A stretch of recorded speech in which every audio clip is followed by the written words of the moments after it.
Hey, what's up you guys, DJMama here, and we're here to talk about the March 2024 ban list. I am surprised no one talking about this. Honestly, it is underwhelming. It is an underwhelming ban list. No one really wants to talk about it. But since no one's talking about it, let's have me do a video on it. Why not? So, Forbidden Hidden and Limited List update for March 8th, 2024. Let's get into it. First, we are now limiting branded opening. Weird choice since Fire King and Super Heavy Samurai were the current and last like very good decks we had. Branded opening going to 1 from 2 to 1 is a very weird choice. Hitting branded, sure. I mean, branded fusion is already limited in Master Duel format, and hitting opening to 1 is another weird one, but sure, I guess we can hit branded. I really have no qualms about it. Why not? Alright, now things going to 2. From 3 to 2, I believe.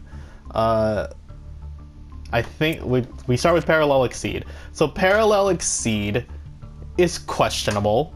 I don't know. This might have been a Math Mech hit, possibly, or like a Cyber's pile. Obviously, this card is crazy. You make a link 1, and then as soon as you link summon something, it special summons it to the link monster zone, a point 2, and on special summon, it searches the other it specials the Parallel Exceed from deck. Weird. It becomes a 4 for some reason.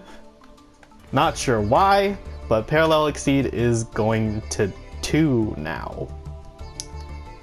I don't know what losing the third copy really accomplishes, but we're still able to make it. But if you open to Parallel Exceed, it's now much more terrible because you know you don't have the third one in deck.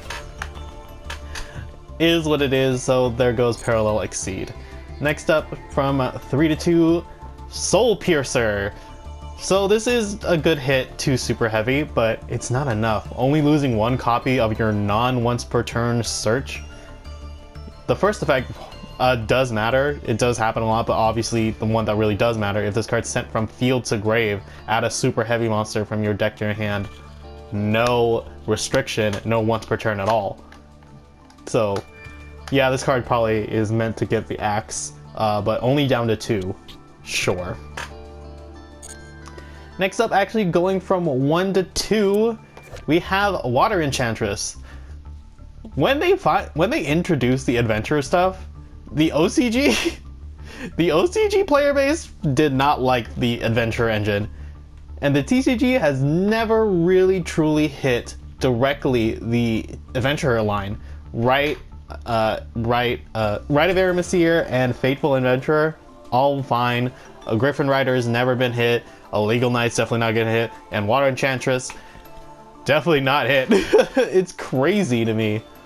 How nothing from the adventure line got hit into TCG, and it was immediately hit in Master Duel, and the OCG definitely did not like what this package did. But now we're getting some of it back. I don't mind it. It's very good. It's definitely not competing with Fire King anymore. With Fire King or Snake Eye. It probably won't compete with even Rescue Ace once we get Emergency and Preventer. So fine, it's good to come back. And now we can finally talk about these questionable unlimits. Not really that questionable. This one is not that questionable. King of the Swamp. So during Tier Limit's reign with multiple Agito, multiple Kelbeck, Keldo, and Bujora, with all their names, this was also technically a name because it was a Water Aqua you can use at fusion substitutes, or even added Poly if you were playing Poly in the hand, which wasn't a bad thing because you were sending tier limits from your hand straight to the graveyard, which was of course not terrible. Welcome back, tier limit players. Your ratios are still terrible even with 3 copies of King of the Swamp, but maybe you'll get the Horus stuff eventually in Master Duel. Who knows? So good luck with that. And last but not least, this card, Prank Kids Meow-Mu will be going to 1 to 3. I do not like Prank Kids, even though I played Animancipator in the previous video. Please check that out. That video bombed. It really did not do good. Meow-Mu, very good at Animancipator. I did not like pure Prank Kids at all. During like Swordsoul Despia format, why were people not calling it Prank Kids format?